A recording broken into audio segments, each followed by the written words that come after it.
여러분, 우리는 1장부터 3장에 기독교의 가장 중요한 뼈대가 되는 진리들을 쭉 다뤄왔어요. 하나님께서 만세 전부터 우리를 예정하시고 선택하셔서 자녀 삼아주신 것, 그런 일이 정말 가능했던 것은 우리의 자격과 공로가 아니라 예수님의 대속의 은혜 때문인 것, 그 귀한 성령께서 우리가 얻게 될 유업의 상급을 지금 이 땅을 사는 동안 인쳐주시고 우리가 경험할 수 있도록 도와주시는 그 귀한 진리를 1장에서 우리가 쭉 다루었죠.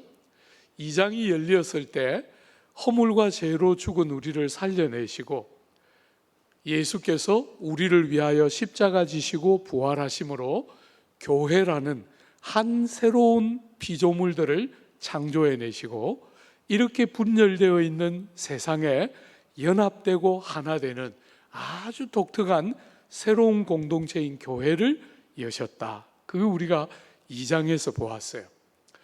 여러분, 그 2장에서 다루었던 주제를 도무지 받아들이기가 어려웠던 진리였기 때문에 3장에서 또 다루었습니다. 그죠? 하나님의 계시의 말씀으로 정말 연합되고 하나 되는 새로운 공동체가 등장했고 이방인과 유대인이 차별이 없이 하나님께 함께 나아가는 새로운 시대가 열렸다.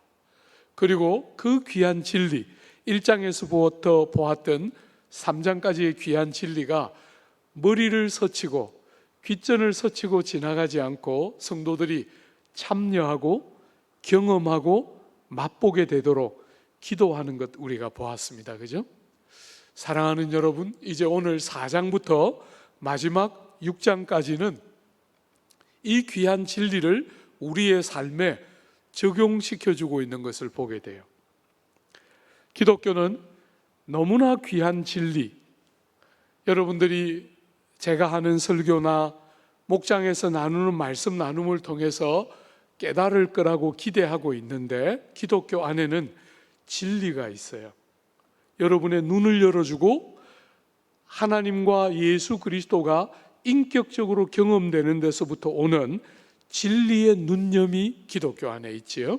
그런데 그 진리의 눈여름만 있는 것이 아니라 진리에 의하여 눈이 열리면 우리의 삶의 실천과 적용이 달라지는, 진리에 대한 깨달음과 삶의 실천이 반드시 붙어 있어야 이게 기독교가 돼요. 여러분, 기독교는 너무나 놀라운 교훈은 있지만 삶의 적용과 실천이 없는 종교가 아닙니다. 이 둘이 떨어지는 것은 기독교가 아니에요. 반드시 붙어 있어야만 돼요. 이 중요한 주제를 우리가 오늘부터 본격적으로 다룰 텐데 다루기 전에 먼저 한번 전체의 얼개를 한 번만 더 보세요. 우리가 한 사람을 믿음 안에서 잘 길러내고 사람이 인격적으로 변화되고 자라는 일이 일어나려면 세 가지가 핵심적이에요. 한 사람이 영적으로 성장하고 그 사람이 깊이 있게 변화를 경험하는 일에 세 가지 아주 중요한 요소. 첫 번째, 진리의 눈염이 있어야 합니다. 그죠? 진리에 대한 깨달음, 하나님의 성경 말씀을 통한 진리의 깨달음. 이 깨달음이 여러분의 머리에만 남아있지 않도록 기도하고 하나님 앞에 간구함을 통해서 그 깨달은 진리가 여러분의 인격으로 내려오는 일들이 일어나죠. 그렇게 되면 그 깨달은 진리가 인격이 된 그 진리가 이 말 안 듣는 몸을 통해서 행실과 삶으로 드러나는 이 세 가지가 기독교가 한 사람을 양육하고 자라게 할 때 꼭 필요한 너무나 중요한 세 가지 요소예요. 진리, 기도, 삶의 적용. 그죠?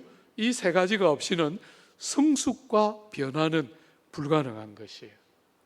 사랑하는 여러분, 귀한 진리와 삶의 적용이 붙어 있는데 어떻게 붙어 있는가 한번 잘 눈여겨보십시오.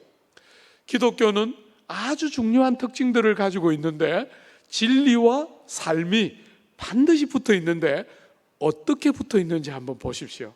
여러분, 4장 1절에 보면 그러므로 여러분, 이 4장부터 뭐가 나온다 그랬죠? 삶의 적용과 실천이 나오는데 무슨 접속사를 사용해서 붙어 있게 됩니까?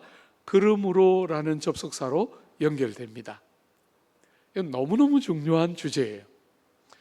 여러분, 조국교회, 제가 이렇게 몸담아 있는 조국교회를 보면 많은 성도들이 진리와 삶을 연결하는데 어떻게 연결하느냐 하면 그러나라는 접속사로 연결하는 것을 보게 돼요. 그래서 많은 사람들이 이렇게 말해요. 목사님, 성경 말씀은 너무나 좋고 정말 그 진리는 마음으로부터 깊이 동의하지만 삶을 사는 것은 참 힘든 것 같아요. 우리가 사는 세상은 그런 세상이 아닌 것 같아요. 이렇게 많은 사람들이 이 진리와 삶을 그러나라는 접속사로 연결하고 있는 것을 보게 돼요. 그러면 안 됩니다. 여러분, 절대로 그렇게 하면 안 돼요. 기독교는 그런 종교가 아닙니다. 눈 열어진 이 귀한 진리가 여러분들의 삶의 현장에서 소용이 안 되고 정말 이 삶의 방식으로 진리가 드러나지 않으면 이 진리는 공허한 것이죠. 그죠? 정통적이고 바르다는 말로 충분한 것이 아니에요. 여러분의 삶을 바꾸어야만 정말 이 진리가 기독교적인 참 진리가 돼요. 그러므로 반드시 이 삶과 진리와 삶을 그러나로 연결하는 것을 절대로 반복해서는 안 돼요. 너무나 좋은 진리지만 삶은 안 따라줍니다 하면 안 된다는 거죠. 그죠? 반드시 둘이 붙어 있어야 하고, 어떤 사람들은 이 두 진리와 삶을 그리고라는 접속사로 연결해요. 여러분이 그리고라는 접속사는 진리도 너무 중요하고 삶도 너무 중요합니다 하고 둘을 똑같이 강조하는 것 같지만 위험한 것이 있어요. 둘이 독립적이에요. 그죠? 여러분, 우린 절대로 그런 종교가 아니에요. 기독교는 둘이 진리를 아는 지식과 삶의 실천이 독립적으로 일어나는 종교가 아니에요.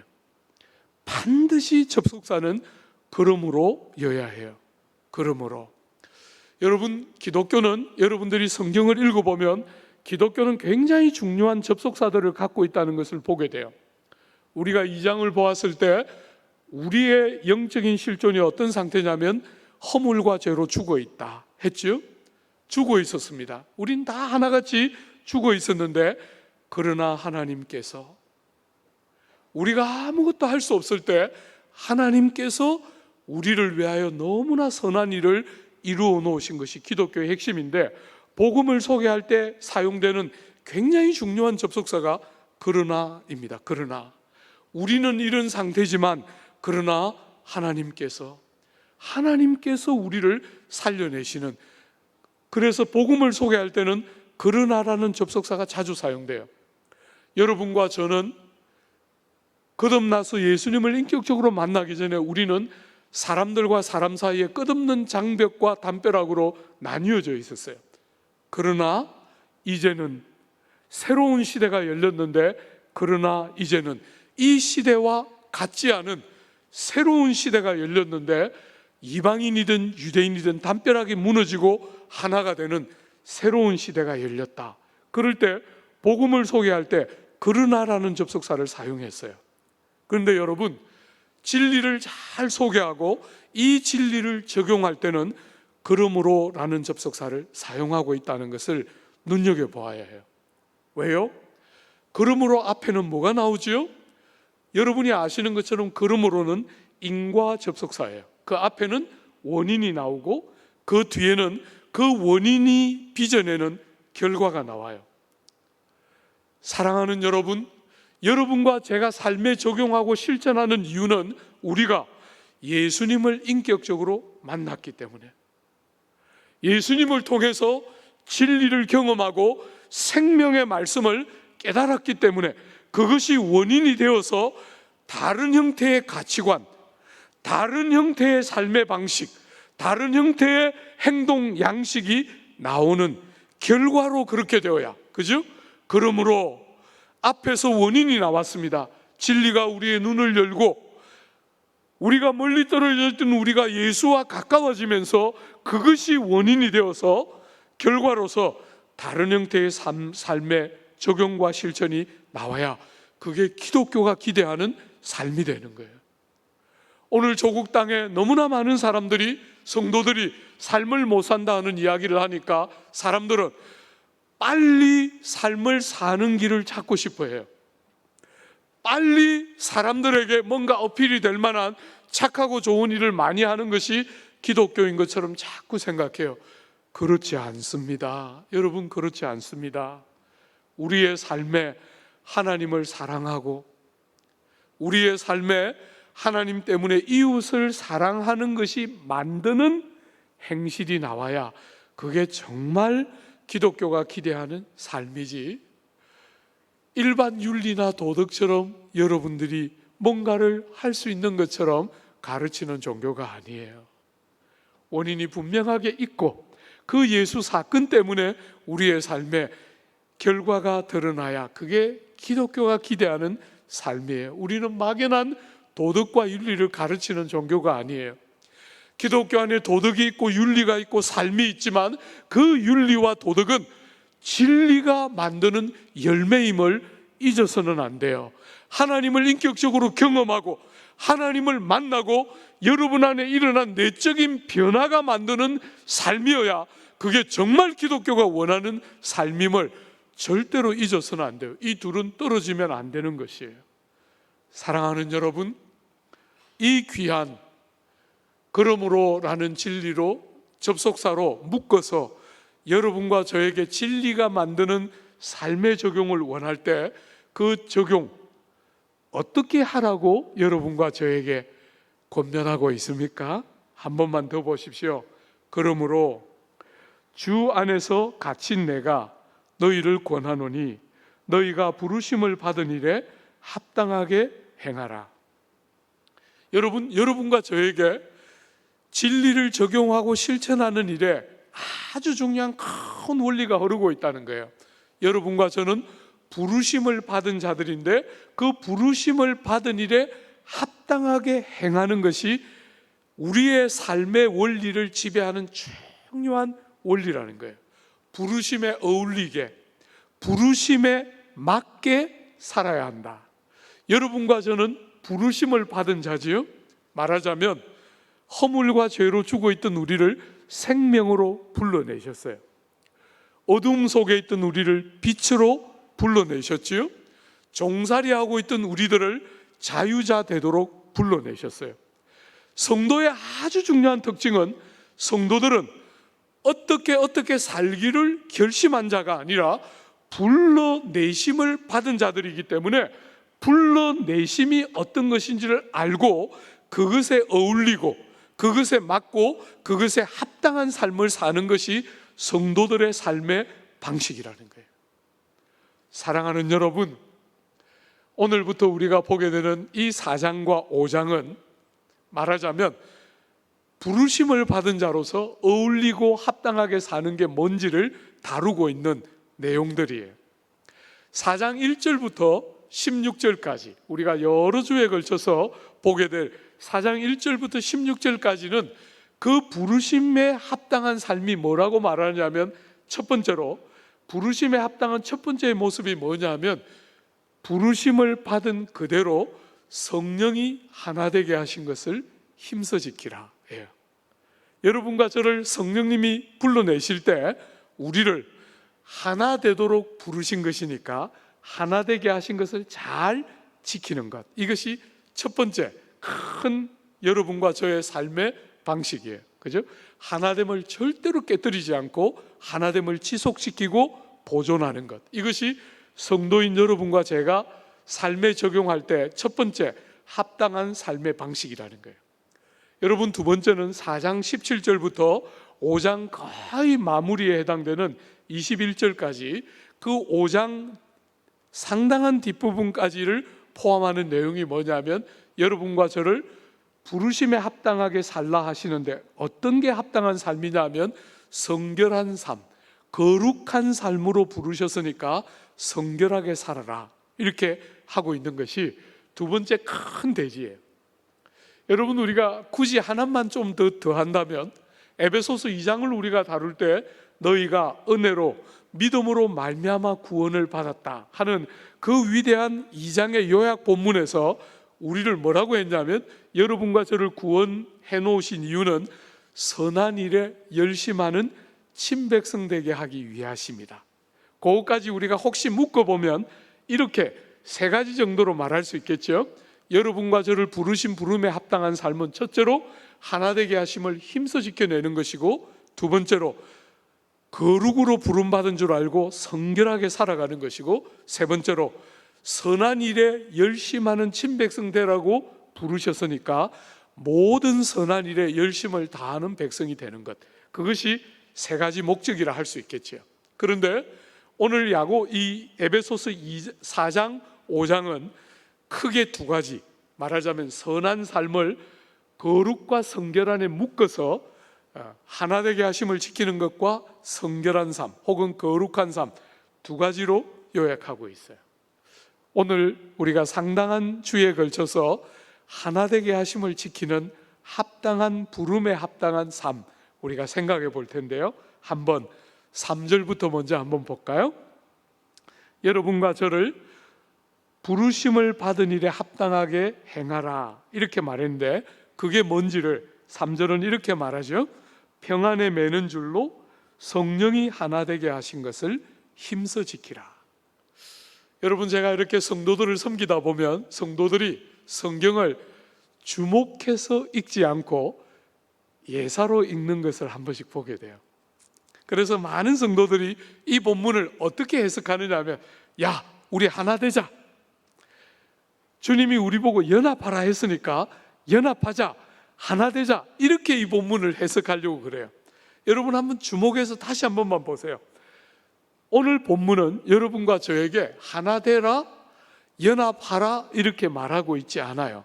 잘 한번 보십시오. 성령이 하나 되게 하신 것을 지키라, 이렇게 말했어요. 하나 되라가 아니라 하나 되게 하신 것을 깨뜨리거나 절대로 잃어버리지 않도록 보존하고 지키고 잘 하나 되게 하신 상태를 지속하라, 이렇게 말하고 있는 것이지 하나 되라 이렇게 말하고 있지 않다는 거예요. 이것은 모든 그리스도 안에서 거듭나서 주님을 인격적으로 만난 모든 성도들은 바로 그 순간에 성령의 도우심 안에 그리스도 안에서 모든 성도들이 한 몸으로 거듭나게 되는 것을 보여주고 있는 거예요. 여러분과 제가 하나가 돼야 하는 것이 아니라 우리는 하나예요. 여러분과 저는 하나입니다. 그리스도 안에서 성령의 도우심으로 이미 한 몸이에요. 이 하나 되게 하신 것을 깨뜨려서는 안 되는 것이지요. 여러분, 교회의 이런 속성과 거의 비슷한 게 뭡니까? 부부예요. 부부를 주님이 이렇게 맺어주시면서 하나님이 하나 되게 하신 것을 사람이 나누지 못할지라. 그죠? 부부의 제일 중요한 핵심 중에 하나는 우리가 잘 사나, 우리가 좀 서로 상처를 주고받으면서 싸우나, 우리가 행복하나, 우리가 안 행복하나, 이게 핵심이 아니고, 사랑하는 여러분, 부부는 하나예요. 지나가는 과정에 실망도 하고 다치기도 하고 호흡이 잘 맞기도 하고 잘 살기도 하고 다양한 모양이 있지만 너무너무 중요한 것은 하나예요. 하나, 나눌 수 없는 하나입니다. 교회도 그렇고 부부됨도 그렇다는 거예요. 우리는 절대로 마음에 드는 사람하고 착하게 잘 지내는 사교 모임이 아니에요. 우리는 이해할 수 없는 신비로운 방법으로 그리스도 안에서 성령으로 하나입니다. 여러분과 저는 뗄래야 뗄 수가 없어요. 여러분과 사랑하는 지체들은 뗄래야 뗄 수 없는 하나입니다. 그래서 하나 되게 하신 것을 지키는 것이 합당히 행하는 첫 번째인 거예요. 사랑하는 여러분, 잘 기억해 두십시오. 하나 되게 하심을 지키라, 이렇게 말씀하셨죠? 어떻게 해야 지켜지지요? 그게 2절에 빼곡하게 기록되어 있습니다. 사랑하는 여러분, 어떻게 해야 하나 되게 하심을 지켜낼까? 제일 중요한 핵심이 뭘까요? 성품입니다. 성품. 여러분과 저의 됨됨이, 여러분과 저의 성품이야말로 하나됨을 지켜내는 제일 중요한 핵심이에요. 오해하면 안 됩니다. 여러분 안에 있는 자연적인 성품은 볼 거 없어요. 그 볼 거 하나도 없습니다. 어떤 사람은 좀 정스럽고, 어떤 사람은 조금 더 쌀쌀 맞고, 어떤 사람은 조금 더 착해 보이고, 어떤 사람은 좀 못해 보여도 그건 별 차이가 아니에요. 그건 하나같이 다 똑같은 것입니다. 자기 중심적인 이기심, 자기가 제일 중요한 성품이라 할 것도 없어요. 패약함이지요. 여러분의 자연적인 성품을 말하는 게 아닙니다. 예수 믿어서 성령이 들어오셔서 빚어가시는 여러분의 사람 됨됨이, 그것이 핵심이에요. 이것이 성령이 하나 되게 하심을 지켜내는 일에 제일 중요한 일이에요. 사랑하는 여러분, 여러분들이 너무나 오래 기다려서 부부가 되고 한 사람을 만났는데 한번 이야기 한번 해봐요. 깨가 쏟아지지요? 네. 그런 사람도 실수로 간혹 있긴 하더라고요. 제가 간혹 봤어요. 드물게. 네. 그런데 대부분의 사람들은 아픔을 많이 경험하게 돼요. 아픔을 많이 경험해요. 서로 맞추어 사는 게 생각보다 쉽지가 않아요. 여러분, 왜 그럴까요? 여러분과 제가 죄 중에 태어난 거예요. 우리는 우리밖에 몰라요. 아무리 그럴듯한 말로 해도 우리는 우리밖에 몰라요.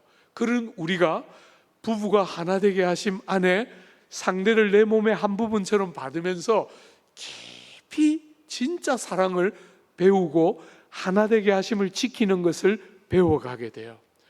참 어렵잖아요. 그죠? 참 뜻대로 잘 안 돼요. 그렇지만 하나 되게 하셨기 때문에 그 되게 하신 것을 지켜내면서 그렇게 지켜내려고 하니까 여러분의 내면이 이렇게 다듬어지면서 주님이 원하시는 성품이 우리 속에 빚어지게 되는 거예요.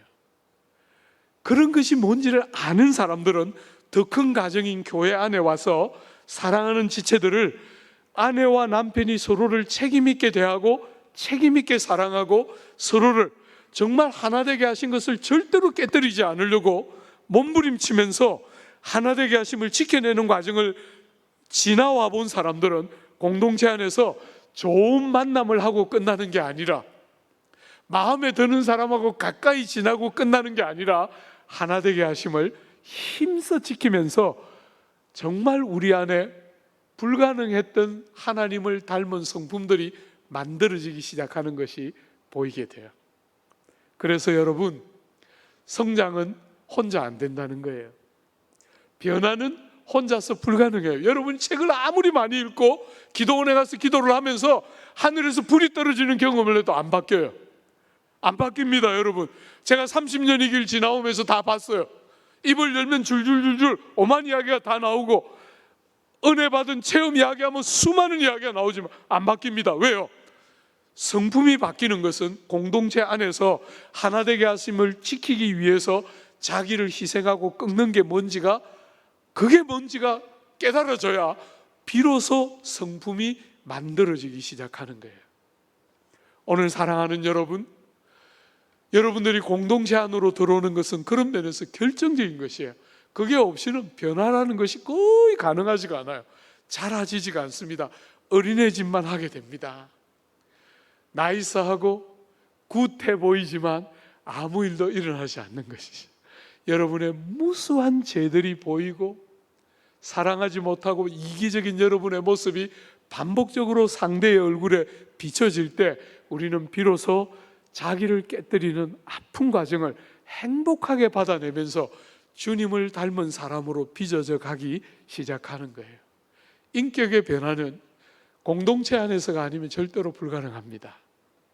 사랑하는 여러분, 주님이 공동체의 하나 되게 하심을 지켜내는 인격, 그게 뭐라고 말합니까? 오늘 본문에 6가지를 이야기하는데 한번 짧게 빨리 한번 볼게요. 제일 먼저 모든 겸손과 온유로 하고. 여러분, 겸손이 무엇입니까? 겸손은 자기의 약점을 크게 보고 장점을 작게 여기는 거예요. 모든 사람들이 하나의 장점과 하나의 단점이 있는데 세상을 사는 사람들의 보편적인 특징은 장점을 크게 보고 약점을 작게 봐요. 장점은 자주 말하고 싶어 하고 그것을 근거로 자기를 믿으려고 하고 그것을 근거로 자기를 주장하고 자랑하고 싶어 하는데, 약점은 그럴 수 있는 것처럼 자꾸 포장하고 싶어 하는 게 보편적인 사람의 모습인데, 성도는 거꾸로예요. 성도는 장점이 뭐가 있으면 그건 다 하나님이 주신 것이지요, 내 것이 아니에요. 그죠? 그래서 장점은 작게 여겨지는데 약점은, 모자라는 부분은 굉장히 크게 보여요. 그래서 다윗 같은 사람이 주여 내 죄를 내 목전에 두소서, 죄악은 목전에 두고 싶어 해요. 자신의 약함과 한계는 크게 보이는데 장점은 작게 보이는 게 겸손이에요. 얼마나 많은 사람들이 자기도 뭔가를 잘 할 수 있는데 사람들이 자기를 안 알아준다고 아우성하는 게 세상살인데, 여러분 예수님 시대나 오늘 시대나 겸손은 사람들에게 미덕이 아니에요. 예수님 시대는 이 겸손이라는 단어는 약함, 용맹이 없음, 패배 이런 것과 거의 동일한 단어였어요. 그런데 우리 예수님께서 이 땅에 오셔서 우리의 발을 씻기시고 우리의 죄짐을 대신 지시고 예수께서 돌아가시면서 성도들은 눈이 열리게 돼요. 세상이 하나도 가치를 인정하지 않는 겸손을 우리는 너무너무 귀한 그분의 모습에서 우리가 보았던 가장 귀한 가치 중에 하나로 겸손을 여기는 것은, 성도들이 생각하는 교회가 생기기 시작하면서 세상에 끼친 가장 중요한 미덕 중에 하나가 겸손을 미덕으로 받게 하는 것입니다. 온유가 무엇입니까? 겸손이 장점과 관계되어서 자기의 장점을 작게 여기고 대수롭지 않게 여기는 것이라면, 온유는 자기의 권리를 대수롭지 않게 여기는 것이에요. 여러분, 우리가 사는 이 시대, 이 지금 오늘 조국 사회를 포함한 미국과 전 세계는 한마디로 초갈등 시대예요. 초갈등 시대. 갈등과 갈등이 너무 첨예하고, 심지어 교회 안에서든 교회 밖에서든 너무나 많은 곳에 갈등과 대립이 보편화되어 가는 이 시대에, 사랑하는 여러분, 갈등의 제일 중요한 원인 중에 하나가 뭡니까? 권리입니다. 권리. 나의 정당한 권리를 왜 무시하는가 하는 것이 이렇게 첨예한 대립 사회를 만들어내는데, 성도들은 어떻게 산다고요? 권리를 다 원하는 대로 받지 못할 때 억울해하면서 분노하면서 대갚아주고 싶어 하지 않는다는 거예요. 왜요? 사랑하는 여러분, 하나님이 다스리는 세상이기 때문에. 세상의 원리대로 돌아가면 우리도 권리를 따박따박 찾아야 되겠지만, 하나님이 다스리는 세상이기 때문에 하나님의 공평하심을 신뢰하고 하나님의 통치를 신뢰하기 때문에 권리를 때로 잘 못 찾을 때 그렇게까지 섭섭해하며 억울해하지 않고 따뜻하게 받아내고 기다릴 줄 아는 것이 온유이지요. 그죠? 온유입니다. 모든 겸손과 온유예요. 어떤 사람들에게는 겸손하고 어떤 사람에게는 온유한데 어떤 사람에게는 그렇지 않으면 안 되고, 모든 사람들을 그렇게 온유하게 겸손하게, 어떤 상황에서는 온유가 되고 작동이 되는데 어떤 상황에서는 온유가 작동이 안 되는 그런 거 말고, 모든 상황에서 어떤 사람들을 대할 때라도 온유하고 겸손하게. 사랑하는 여러분, 많은 사람들이 사랑에 대한 설교를 듣고 성품에 대한 설교를 듣지만 사람들이 쉽게 그 위대하고 중요한 주제 앞에 맞닥뜨려서 정말 자기를 바르게 돌아보지 못하는 이유는, 어떤 사람들에게 내가 온유하다고 생각하는 거예요. 어떤 사람에게 내가 사랑이 있다고 생각하는 거예요. 모든 겸손과 온유가 아닌데도 자기를 그렇게 합리화할 만한 기제들이 곳곳에 있기 때문에 너무나 많은 사람들이 쉽게 어떤 주제들을 직면하지 않고 지나가요. 그래서 변화가 너무 더뎌요. 사랑하는 여러분, 모든 온유와 겸손으로 상황과 대상의 차이에 휘둘리지 않는 모든 온유와 겸손으로 하나 되게 하심을 지키라. 이게 두 가지 성품이죠. 그 다음에 나오는 거 한번 보세요. 오래 참음으로. 여러분이 오래 참으면 우리가 누군가를 사랑할 때 제일 중요한 성품의 한 가지예요.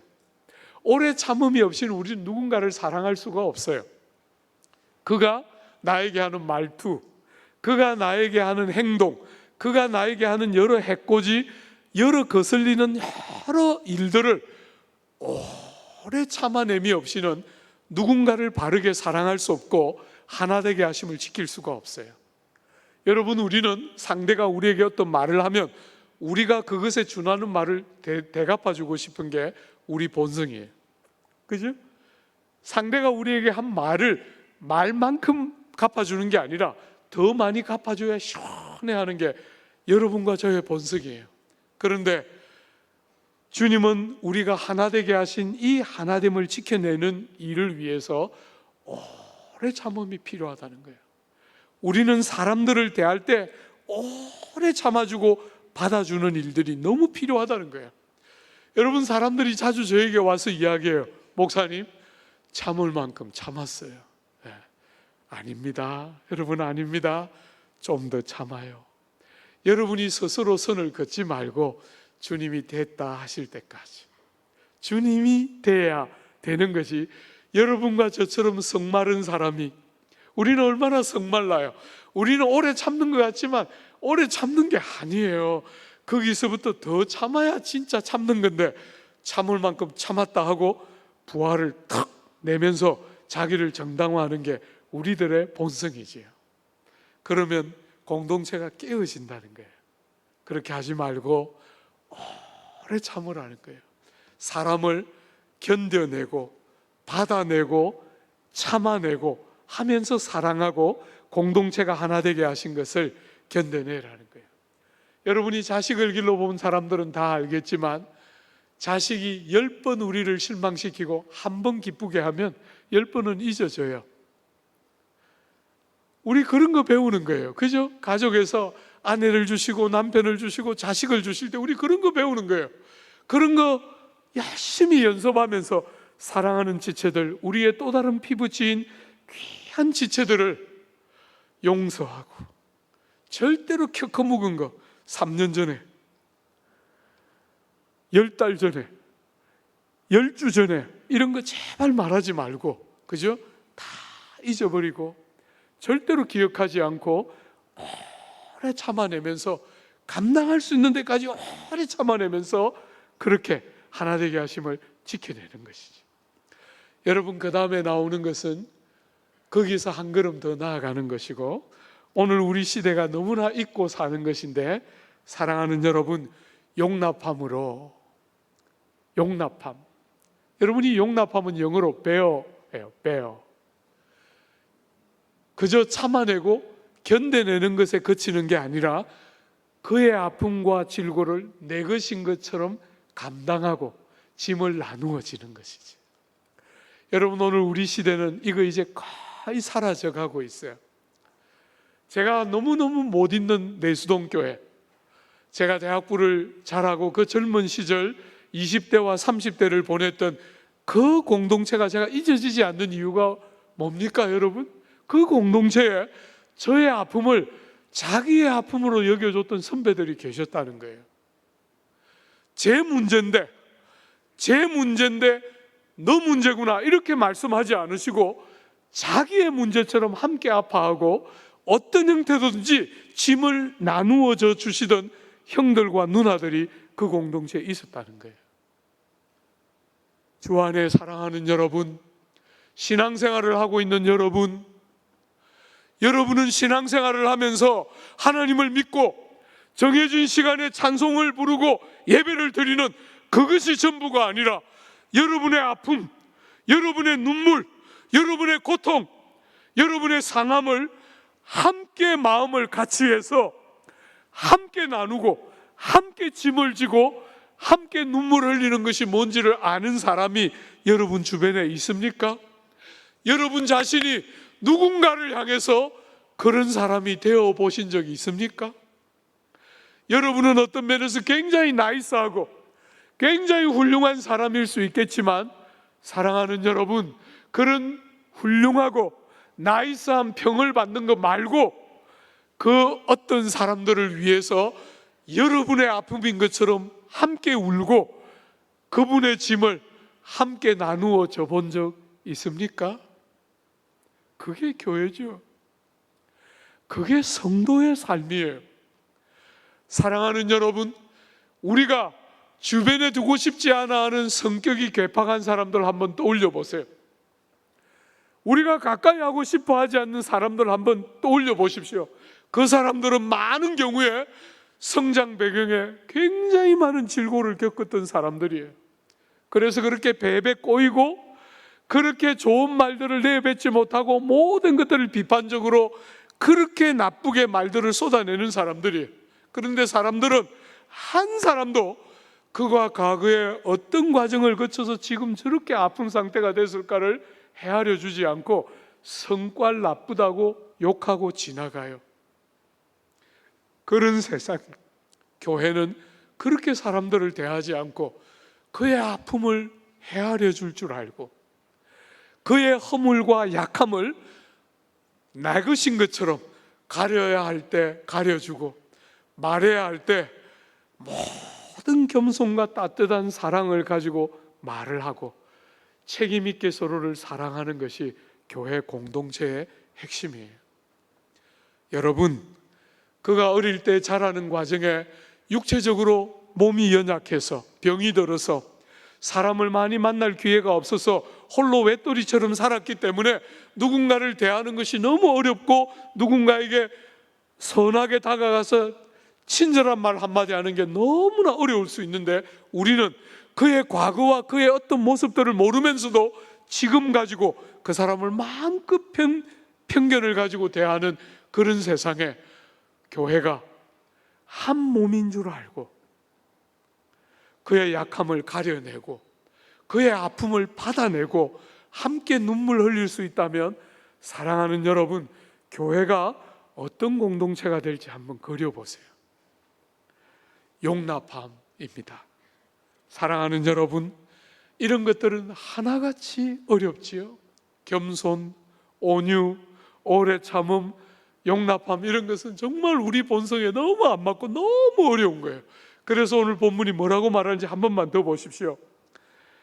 여러분, 오래 참음으로 사랑 가운데서 서로 용납하고, 이 모든 것을 사랑 가운데서 하라는 거예요. 사랑이 없으면 어려워서 못하는 거예요. 그죠? 그런데 사랑이 있으면 이렇게 어려운 것이지만 너무나 가볍게 갈 수 있다는 거예요. 사랑하는 여러분, 부부가 그렇게 어렵지만 한 번씩 맞추어 사는 게 그렇게 힘겹고 손을 놓고 싶은 순간이 있지만, 부부를 끝까지 지탱하게 만드는 게 뭐예요? 사랑이지요. 세상이 말하는 가슴 설레임이 아니라 책임 있게 상대를 책임져 주려고 하는 그 주님이 우리에게 보이고 가르치신 사랑이지요. 그죠? 그 사랑이 있기 때문에 상대를 위하여 나를 희생하고 나를 깨뜨리는데 피곤하지 않은 거예요. 자식들이 10번을 실망시키는데 지치지 않고 한 번만 기쁘게 하면 9번 다 잊어버리고 너무 행복해하면서 그 한 번이 전부인 것처럼 그렇게 좋아할 수 있는 것은 사랑이기 때문이지요. 사랑하는 여러분, 교우들을 대할 때 겸손하게 대하고 온유하게 대하고 정말 오래 참고 용납하려고 할 때 힘들 때 힘들다 하고 말하고 포기하지 말고 사랑 안에서, 그래서 절대로 사랑할 수 없는 우리를 그리스도께서 먼저 사랑해 주심으로 사랑을 가르쳤고, 그 사랑으로 이 성품들이 우리 안에 빚어지고 만들어지도록 포기하지 말라는 것이지. 마지막 6번째는 뭡니까? 평안에 매는 줄이에요. 이게 무슨 말입니까? 여러분과 저 안에는 조금만 성숙되면 분노하고 싸우려고 하는 속성이 있어요. 여러분과 저 안에는 평상시에는 괜찮아요. 그런데 일정한 조건이 딱 갖추어지면 분노해요. 우리의 연약한 양심을 마비시킬 만한 조건이 갖추어지면, 이만큼 됐으면 내가 이래도 아무도 뭐라 말 못하겠지 하는 상황이 딱 전개되면 그때 싸우려고 하는 정욕이 우리 속에 있어요. 절대로 그렇게 하지 말라는 거예요.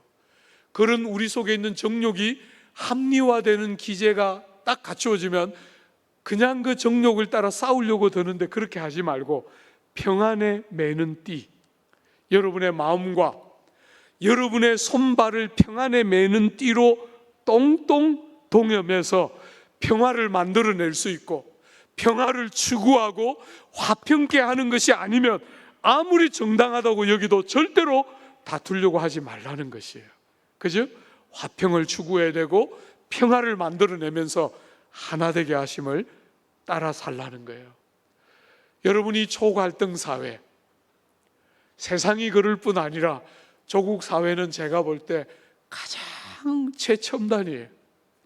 초갈등 사회에 여러분과 제가 여론을 돌리기 위해서 착한 일을 몇 가지 하려고 하는 그것 말고, 오늘 본문이 말하는 것처럼 부르심을 받은 것이 뭔지를 알고, 교회가 어떤 것인지를 알고, 우리가 뭐 하기를 원하시는지를 알고 부르심에 합당하게 살게 되면 교회가 평안한 것은 말할 것도 없고 얼마나 세상에 위로가 되고 힘이 될지 한번 봐요. 이 초갈등인 조국 땅에 그런 하나됨을 힘써 지키기 위하여 자기를 깨뜨려가며 그리스도의 성품이 빚어져가는 성도들이 나올 때 이 세상은 교회 안에서 소망과 위로를 발견하게 되는 것이지요. 사랑하는 여러분, 교회다운 교회, 성도다운 성도가 나오므로 여러분과 제가 속한 공동체가 자라고 변화되고, 공동체를 통해서 조국 땅이 위로와 새 힘을 회복해내는 놀라운 은혜 풍성하게 주시기를 바라고 축복합니다.